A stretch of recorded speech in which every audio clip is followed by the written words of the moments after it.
This video was recorded in front of a live virtual audience.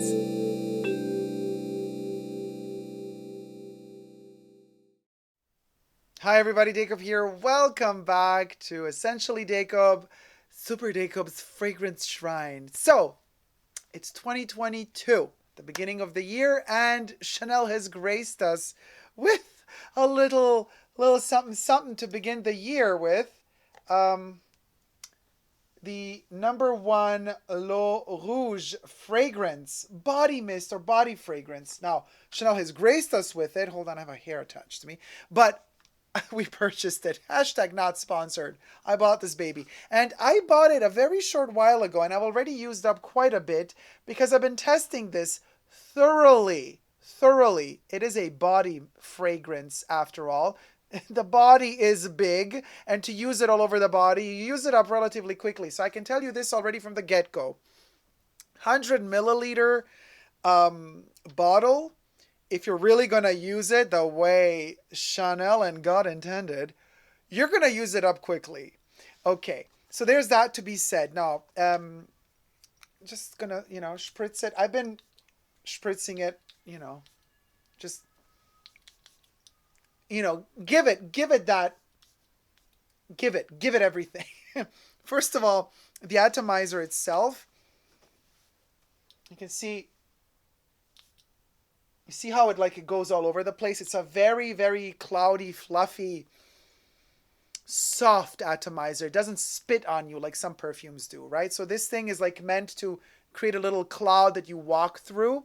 And hence, it's not a puddle sprayer, but you could come really close to the skin and puddle spray it if you want it to smell more intense on your skin. Now, let's start with the release date. The 5th of January 2022 will forever, by me, be remembered as the day of the release of something brand new for Chanel standards. And that is a body fragrance that for the first time ever is not a body mist that has been released as kind of a different concentration / flanker of a fragrance that already exists. What am I saying? I'm saying it's not like Chanel No. 5 released a body fragrance. We already have the body mist of Chanel No. 5. But you know what I mean? It's not like Gabrielle releases the body fragrance mist and then we get that. No, this is its own perfume. And it's been released as its own perfume without being a follow-up to some major fragrance release. It's its own fragrance. And it is a body fragrance.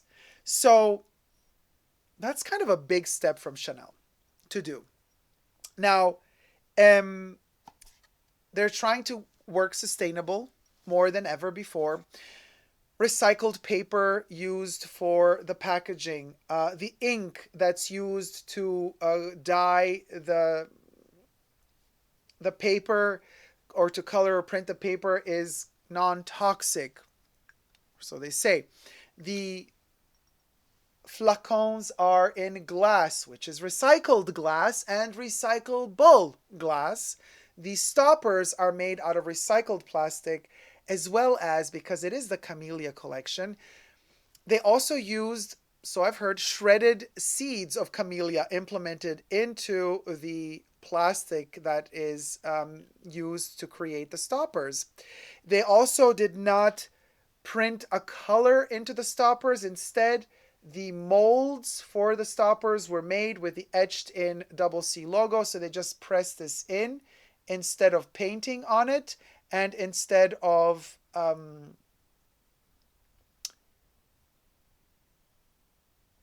I would just say painting on it, lacquering it or whatever.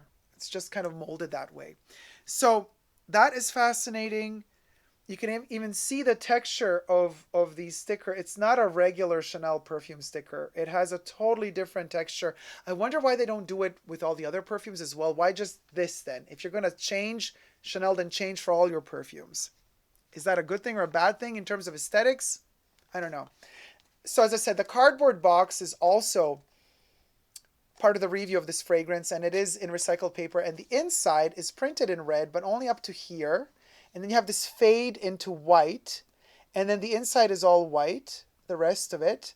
Again, this non-toxic ink was used. And as you can see inside here, there is no extra, what we're used to seeing from perfumes, right? There's that extra soft kind of cardboard to protect the bottle. They're not using that. Again, to be as sustainable as possible. And this little box does not come with a plastic foil to cover it. They are not using plastic. As for their creams and makeup, the #1 collection is Chanel's first collection ever to have 3 product categories in one: skincare, makeup, and fragrance. So you have like everything in the same range that what you need, what Chanel has to offer, and everything is with sustainability as much as possible and ingredients. They're trying to get as close as they can to 100% natural ingredients. So even this perfume is 97% natural. The creams as well. They stopped using synthetics. The methicone is not in their creams anymore. It still is in other ranges, but not in the #1 cream range. Fascinating. But we're here for the perfume.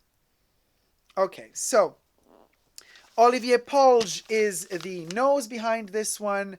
Top notes, red berries and citruses. I think the red berries here are utilized because, well, the Red Camellia doesn't have a smell. So the whole marketing concept is around the Red Camellia.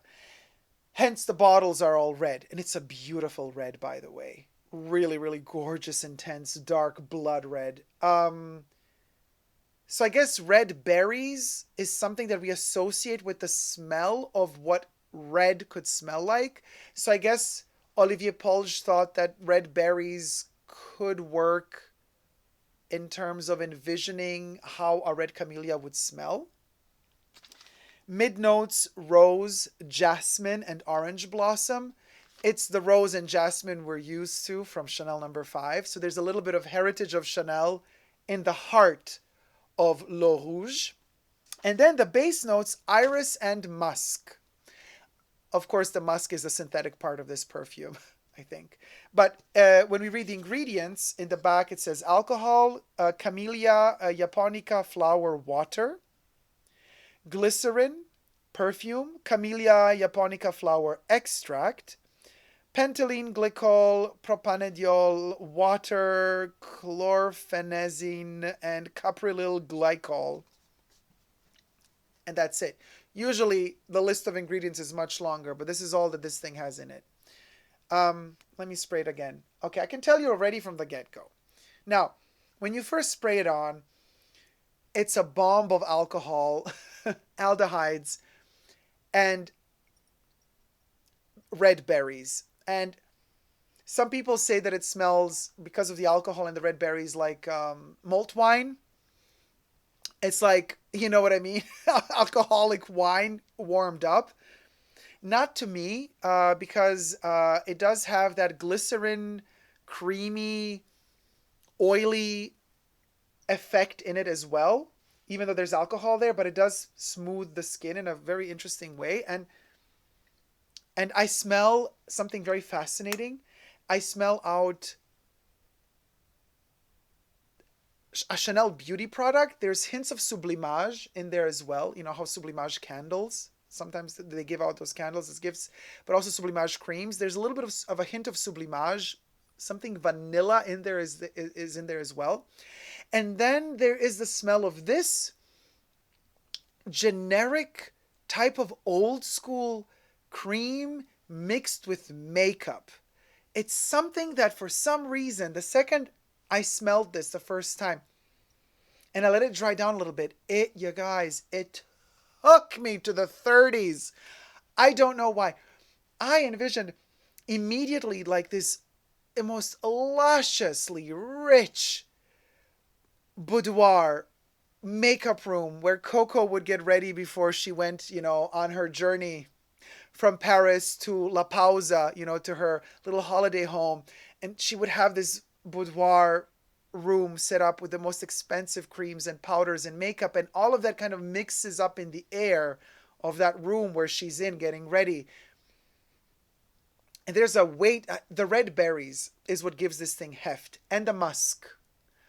The iris, which is in the dry down, is what makes it smell like makeup, like powdery makeup. The jasmine mixed with the red berries and the citruses gives it kind of like a creamy body scent tone. And then because there's the glycerin in here, it also, glycerin has a smell too. It's like a, it's almost like a, it's an oily, creamy substance of a smell. So this thing smells like body cream, makeup, and perfume. Now, I'm not a fan of red berries. And truth be told, Rouge Trafalgar by Dior, Collection Privée. Hold on. Let me take a sippy. Get your Super Dacob merch glasses. Available at www.superdacob.com. I'm drinking yerba mate. Like a mate leaf tea, not beer. Just letting you know. All right. Red berries, I'm not a fan of.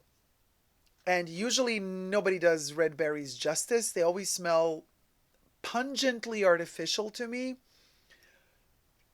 But Chanel did a berry justice. They did. They just did. I don't know how they managed to do this, but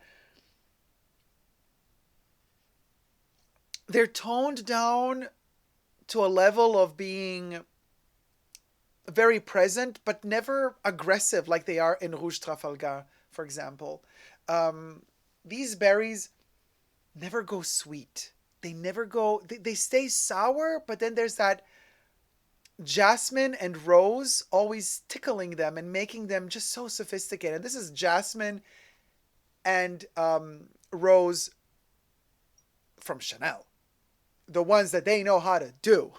You know what I mean? It's their accent. And this is also why I always say, if you like a new release, get the first batches, the first batch codes that they release, because they're going to put more effort when they launch a product. You don't know if it's going to sell well or not, how much effort they're going to put in the new batches later on. So, you know, they're going to kind of get the good stuff into the first juice release. That's why I actually bought 2 of these immediately, because also they intend to increase their prices. 100 ml is around about $100. So cost per milliliter is relatively good for Chanel standards. However, this thing is body scent, stays very close to the skin, meaning you get 3 hours out of it, tops 4. You got to keep reapplying. But how they sell the product is they say, well, this perfume or this body fragrance is meant to revitalize you and invigorate you. In fact, on the back of the bottle, it has printed, even the print for the back of the bottle, they used some low impact ink, which is kind of better for the environment. Revitalizing fragrant body mist. So you're supposed to smell the revitalization of the body through the zest of citruses and berries. And then you're going to go into, as it starts warming down and melting on your skin, you're going to get into that soothing, almost meditation type of feeling your own oats vibe when the iris and the jasmine and the musks kick in. And you really do. It does transform from that alcoholic, ethylic, aldehydic opening with the berries. It goes down into the jasmine musk territory and iris later on. It becomes this warm. There's some vanilla in here too. It is like a cream and makeup turned into a perfume. Now, there's also something that Chanel says, right? In their description of the cream, I'm reading from the Chanel website now. The Red Camellia is a flower unlike any other, and the key ingredient in number 1 de Chanel. A flower with revitalizing powers whose extraordinary energy gives it perennial youth. Chanel Research has harnessed its exceptional properties to create a new generation of beauty products, including skincare, makeup, and fragrance mist. At the core of the number 1 de Chanel beauty line, Red Camellia extract targets stage number 1 of the skin's aging process, working to prevent and correct the appearance of the 5 signs of aging. The Red Camellia is soft and delicate, yet extraordinarily strong and resilient, an exceptional source of vitality for a youthful glow. Olivier Polge drew inspiration from both of its dimensions for L'EAU ROUGE, the revitalizing fragrance mist. One that is fresh, sparkling, and dynamic, the other soft and delicate. The tone is set from the very first notes of the fragrance. It opens with a fruity, citrus and red berries, flourish of energy that unfurls into a jasmine rose heart, the iconic hallmark of Chanel fragrance. The composition draws to a delicate close with comforting musk and iris notes. The L'EAU ROUGE formula contains 97% naturally derived ingredients. And then they state, note, proportion of natural ingredients and derivatives calculated according to ISO 16128. This is stuff you got to look into to know more about this. But benefits. Enriched with Red Camellia extract, an active ingredient that boosts skin vitality. And camellia water. L'EAU ROUGE scents, refreshes, and energizes, making skin look radiant and feel hydrated. Only feel, but no, I don't know. Active ingredients. The camellia is showcased in all its forms at the heart of No. 1 de Chanel, the new anti-aging skincare line. Camellia water leaves the skin feeling fresh. No. 1 de Chanel is a beauty line that seeks to minimize its environmental impact with formulas which contain up to 97% naturally derived ingredients and 76% camellia derived ingredients. They have been tested on all skin types, even sensitive skin. How to use. L'EAU ROUGE can be worn like a perfume on its own or before your signature scent, so you can layer it, or as a fragrance mist. Spray onto the body and décolleté to enjoy its refreshing and invigorating benefits and to awaken the senses. You get 100 ml. 100 ml. That it's only available as a 100 ml size.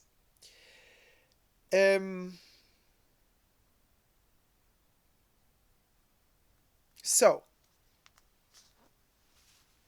how does this thing smell? For real, real? The first time I sprayed it, I thought to myself, fascinating. This thing has character. It's so delicate, but it smells of the 30s. I just want to sit in one of those one of the Ford, I don't know, a European version of one of those open cars with the long kind of nose in the front, black, and you're kind of driving in them. And always Agatha Christie's Hercule Poirot comes to mind. Driving through the countryside. Coco already met, by the time that this thing is out, she has already met the Duke of Westminster, and the affair has already begun. She wears this when she gets ready in the morning to go to breakfast with him. It has that depth, that knowledge of rich. Let me tell you, this thing smells of carefree life. For the love of me, I don't know how Chanel did it. How they managed to make red berries, that I'm not a fan of, in perfumery. How they managed to get the red berries to smell so good. Like, you just want to eat this thing up. It's not a gourmand fragrance. You don't really want to eat it up. You just want to keep sniffing yourself and spraying it on and on and on. Plus, it has that light, it has alcohol in it, so it's not so good for the skin, obvi. But that kind of glycerin and camellia water in there, like, it does feel substantial on the skin. You're not just spraying a perfume. There's more to it. There's a whole vibe about it that's amazing. It's just incredible. But still, there's something about this smell when I first sprayed it. And I thought to myself,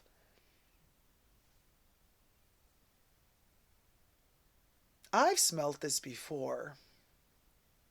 You know, there's something about this perfume that reminds me of something. Now, has anybody in the chats already smelt this? Does anybody have any opinion on this? Because I am filming this video live. Join me every Saturday on my main channel, by the way. Um, to join the live chats, I am reviewing this perfume live right now in front of a live virtual audience. So let me see if anybody of my co-chatters and co-reviewers have already smelt the perfume. By the way, thumb up this video if you haven't already, and subscribe to my channel here on the tubes.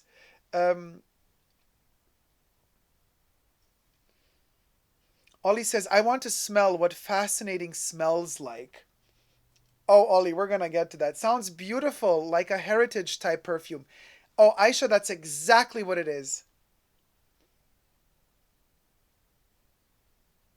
Oh, that's exactly what it is. No, Jesus says, is answering to Joseph who's asking a question, and Jesus says the camellia extract has the same effect hyaluronic acid has. Camellias don't have a smell after all. Some camellias, they say, do. But the classic Chanel camellia that we know from the brooches, that one, the Camellia japonica, doesn't have a smell. But they say some do, but that one doesn't. But this is so interesting. Ollie says that good fake plastic cosmetic smell I love. That's a really good point. Plus, this one has such a lot. It almost also feels like we're Downton Abbey vibes. And you know, Downton Abbey's coming out with a new movie. I wish they came out with the series again, but I'll take whatever they send our way. A new movie's coming out in March, by the way. Super excited about that. They're going to the French Riviera this time, but and actually, they're traveling to France in the next movie of Downton Abbey, and all I think about is they should be wearing this. And I would make all the actors wear this during the film shoot just to get into the mood, because this thing, French Riviera, Christian says, yes, it has a nostalgic scent, and I know exactly what you mean by carefree and rich. Ha ha ha, love. Okay, now you guys, let's get a little bit of Chanel history in the works. When I first heard of number one being released, I thought, oh my God, Chanel is re-releasing a fragrance that Coco released in 1922 called number one. Yes, there has been already a number one. In 1922, same year that Chanel number 22 was released. By the way, we are in 2022. Chanel number 22 is celebrating its 100th birthday this year. So happy birthday, Chanel number 22. Was released the same year as number one. Not this one. In fact, this perfume is not called number one. This perfume is called L'EAU ROUGE. Number one is the series, the collection that encompasses skincare, makeup, and fragrance, right? So I was disappointed because I thought, oh, damn, it would have been amazing if Chanel started reissuing their heritage fragrances from the 20s and 30s. But alas, that's not the case. Okay, so second thing, let me just open this up here. Second thing I thought about was, oh, interesting. Red. You know, Chanel had three, in the 40s released, in the 30s released three perfumes. One was called Rouge, one was called Beige, and one was called Blue. I thought maybe this is kind of similar to the Rouge. No, also not the case. Then I thought to myself, well, they had to make the glass red because of the red camellia flower that the marketing team is working around. So is it going to have the same red glass as the Chanel number 5 bottle? And lo and behold, let me zoom this in. Lo and behold, you guys, it's the same exact same red glass used for the same exact tone, hue to the T. And it is so breathtaking. Tyler says, oh my God, I kind of love that they use the same glass color. Yeah, it's amazing, right? They look so cute together. They look freaking amazing. It's the same red glass, the same exact color, and it's just amazing. But still, I was kind of disappointed because, as I said, it wasn't the number one. It wasn't the Rouge from the late 30s. It's its own thing. But it still smells like something that I know. And I've been spraying and spraying. And I'm going to spray some more. And I'm like, Dacob, what is it? What is it? And then, just like that, it hit me. It hit me. Olivier is a sneaky little booger. He opened a couple of drawers that Daddy left behind. Jacques Paul left a couple of little somethings out there.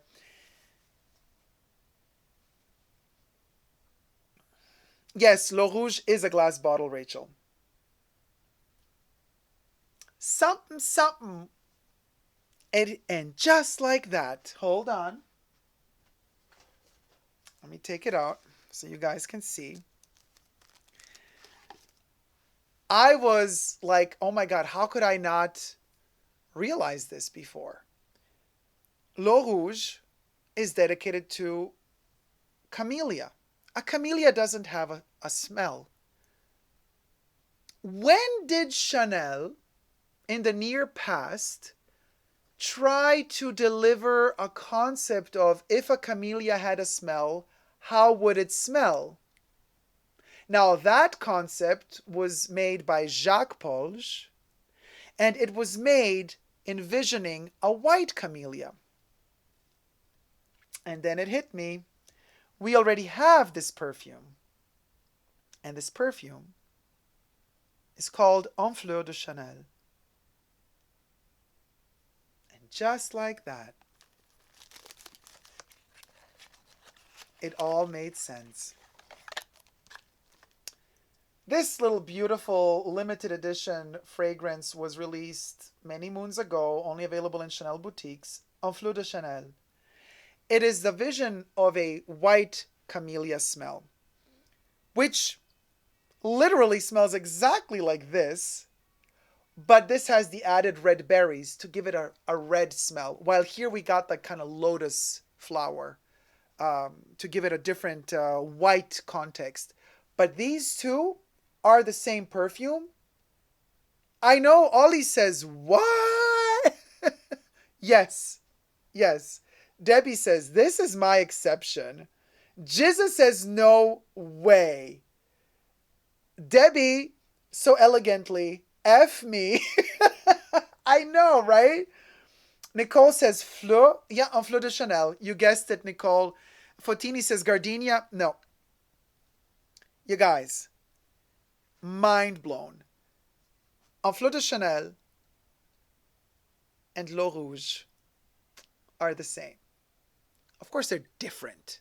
We're not stupid. We know that they're different. But Olivier took Daddy's formula and made it softer and more red. But if you didn't get a chance to purchase Un Fleur de Chanel, now you can. It's slightly different. Obviously, it's a different fragrance, but it's Un Fleur de Chanel. And I do not know if I should be angry about this, like, oh, is Chanel lazy? They're just reutilizing a formula, or if I should be thrilled because I love Un Fleur de Chanel and they don't make it anymore. So I've decided to be thrilled about this because it brings back really good memories for me. in the early 2000s when I bought my bottle. Man, good times, good times. So, um, Miri says, wasn't Fleur also compared to Gabrielle? I mean, yeah, it's different. It's different. It's different. These are the two from the same family. Let's put Gabrielle to the side for a second. uh, oh man, the Wintesty says, "Shut the front door." Yeah, Shop Queen says, "Money grab." Gwenly says, "Damn, the detective work here is great." Mm-hmm. Jizza says, "And just like that, he sold over 10 bottles in the chat." Mm-hmm. Mm-hmm. Erin says, "It was a down-to-earth moment for me with that smell." Yeah, it puts you down, but in a good way. Rachel says, Dacob is a fragrance encyclopedia. Well, not with all fragrances, but when it comes to Chanel, you best believe. Now, let me put on a little bit of the. I spray this one sparingly because this is the kind of all I have left. So 35 mil. Oh, give me all, give me all. Oh my God, this thing.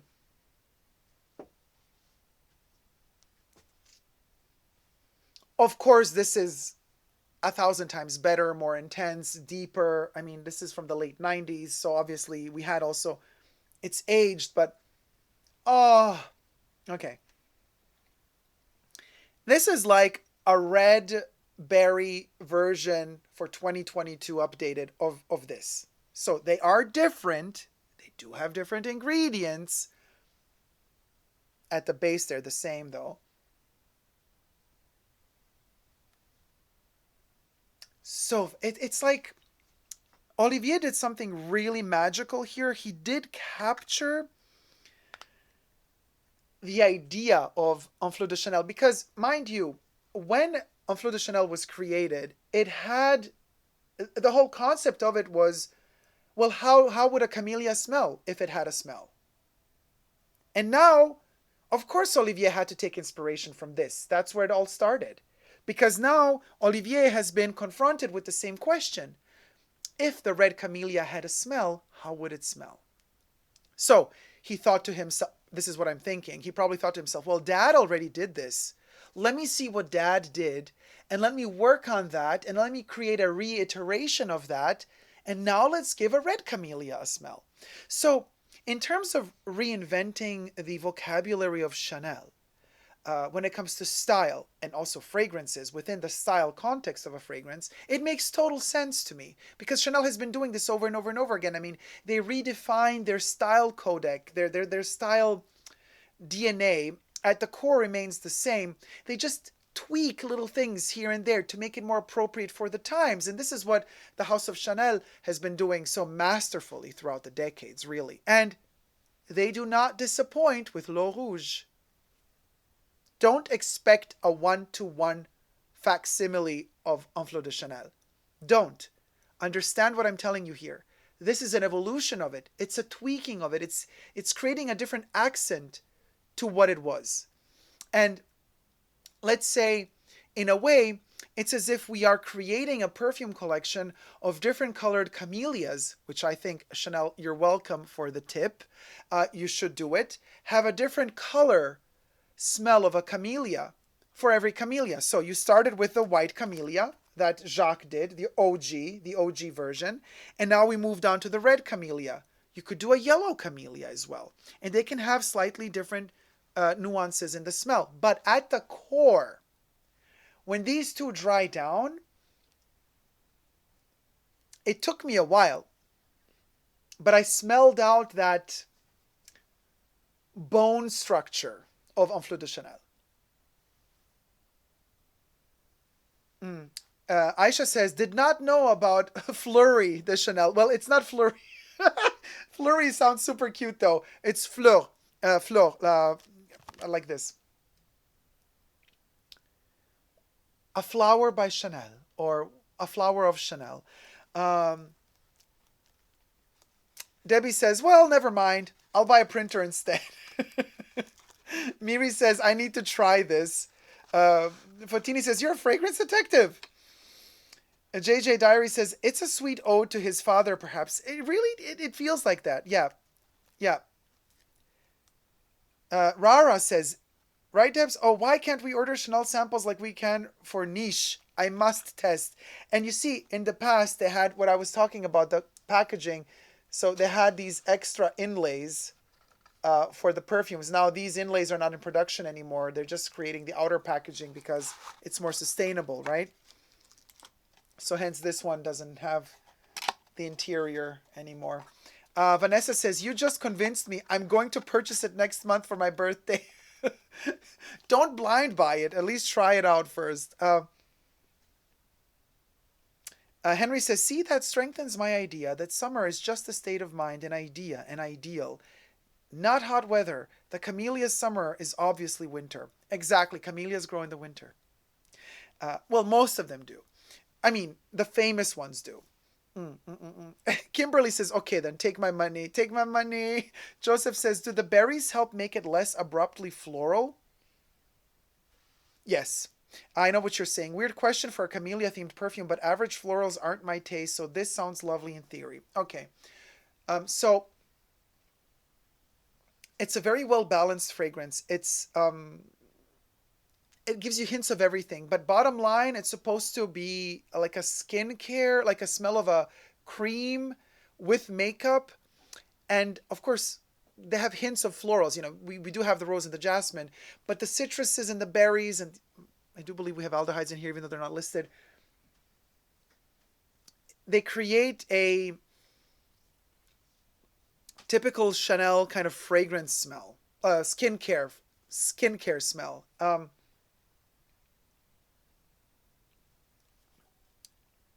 The berries, the iris with the berries might be too floral for you, but for me, this is not fundamentally a floral perfume. It's an abstract perfume, which Chanel does so well because they started the game. Chanel number 5 was the first masterpiece of an abstraction of a perfume. So Chanel is really good at creating an abstraction. You know, it's almost like when their perfumes are done really well, they're like cubistic paintings. Chanel number 5 to me is like a cubistic painting. There's cold and hot in their geometric shapes, and then they're like scorched with aggressive strokes of brushes in between.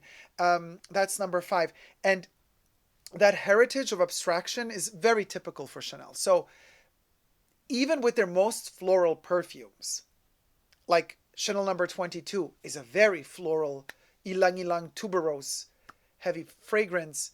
Even that one is quite abstract. If you really smell it out, there's an abstraction of a flower in everything Chanel does. So if we're looking into L'EAU Rouge, it's almost like an abstraction of red.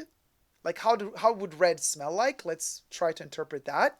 It's an abstraction of a flower, camellia, red camellia that doesn't have a smell. If it did, how it would smell. Not very floral because it doesn't exist. So it's a wonderful game of abstraction. And it's supposed to hint at different things. And since this is also part of a skincare collection, it's supposed to hint at skincare. It's supposed to hint at wellness, well-being, relaxation. It's a beautiful fragrance. Albeit lasts a minute and a half, right? I mean, 2 or 3 hours on the skin. I over apply because I love it, but it doesn't last long. It stays close to the skin. It's something for you to experience for yourself. This is not something that you wear. It's not a panty dropper, like a lot of people like to say. You know what I mean? This is not the type of perfume that you take out and about to conquer the world. This is merely for your own pleasure. And that's why I envision with this perfume, it's Coco Chanel at her vanity table. She's just about to have breakfast with the Duke of Westminster. And she's getting ready for it. Begging for it. Dying for it. You know what I mean? And it's that rich and sophisticated. But it's intimate. Very intimate, just for your own personal pleasure. Alessia, no, wait. What is the closest perfume to the smell of skincare of Chanel? Um, Chanel skincare itself, because it's perfumed. So certain creams of sublimage, they have a very intense smell. But this one is in fact created to smell like skincare. But if you want a perfume, I have it in the other room now. If you want, for me, the best example of a perfume that was created to smell of skincare, it's Nivea. The Nivea, the white Nivea perfume, it smells just the same as the Nivea cream. So if you want an experience of a perfume that smells just like a cream, the Nivea or Nivea, depending which country you're in, um, perfume in the white bottle, it's crazy. It's pure cream, but as a perfume, which I also love, by the way. I love the way Nivea smells like. Um, Jack says, I'll probably buy it in a couple of months. It will still be there. They've just released it, so no worries. This one is not going anywhere anytime soon. Love the rounded bottles. Very old school Chanel. At the bottom, they actually have, it's kind of printed into the glass. The glass is molded in that shape. The Chanel logo is protruding outwards. So this needs, let me show it to you close up. You see that Chanel logo up there? Fabulous. I love when they do that. Yeah.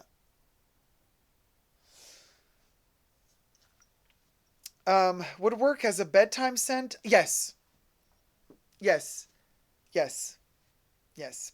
Aisha says, so happy this fragrance is not a disappointment. No, it's not. But you gotta, I was, asked a couple of days ago, oh, Dacob, why are some perfumes like so weak? It's like, I don't like the people, like that fragrance houses are like watering down their perfumes, like new releases are always so weak. And I say, some perfumes are beautiful exactly because they are fleeting. Some perfumes have magic in them because they don't overpower you. Not every perfume is made to last forever. Even Coco Chanel in her interviews back in the 50s, there's a wonderful television interview where they ask her about perfume and she says, everybody needs to wear perfume. You're naked without a perfume. And then, of course, she's quoted to have said, a woman without a perfume has no future. But what she said in that interview on television is that she said, everybody needs a perfume. And she said, it can be the smallest of things, just an accent, a whiff, something so delicate that you almost imperceptible, but it's there. So even back then, when you could put as much civet as you wanted, as much natural musk as you wanted in a perfume, as much oak moss as you wanted in a perfume, without IFRA crap regulations, even back then, when all the heaviness was allowed, even back then, she said, it can be the lightest of things. It has to match your character and your mood in that moment. But it's important that you have a perfume, she kept saying. She wanted to sell, obviously. But so fascinating that she already in the 50s said that, or in the 60s. So that's that. That's that. And do I recommend this? I bought two. Yeah, if you got the budget, yes, I recommend it. I was a little bit disappointed that they didn't make a sample size of this because, they made the sample size for the little creams. But then I thought to myself, well, maybe because they're trying to go so sustainable, how can you make a miniature of this? Like, you would have to really spend a lot of money to make a round bottle mold for this. It's not that sustainable, so they might be coming out with sample of this in the normal like 1.5 milliliter vials that they have of all of their perfumes. But then would they go that extra mile to make the glass red just for the samples? That's also not very sustainable. So maybe they're going to end up making just the transparent vials. But for now, they didn't have. I asked, like, hey, do you also have a sample of this? I want to collect every iteration possible. They said no, we don't have a sample for it. We just got the full bottle. So that's that. But I hope you've enjoyed this review because, a lot of love and effort went into it. And we got a little bit of a history lesson of Chanel number 1 from 1922, Un Fleur de Chanel from the 90s. And we got the two little red variations of the same hue of red. I love these two together. It's almost like another piece of the puzzle falls into place because this came out in 2018. It almost feels like Chanel knew. It's like they're working towards a bigger picture here, and where every couple of years we get another piece of the puzzle.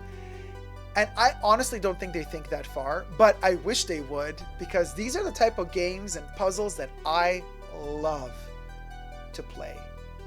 And whenever I wear this, I feel like I am together with Coco in her dressing room, sitting at her vanity, and I'll just like put my hand like this, looking at her while she's like getting ready, combing her hair, and I'm just like in love looking at her doing it. That's what this smells of to me. Thank you guys so much for watching. Until next time, thumb up this video, subscribe to my channel, and never forget to never give up on love. Love you all. See you soon. Take care. Bye.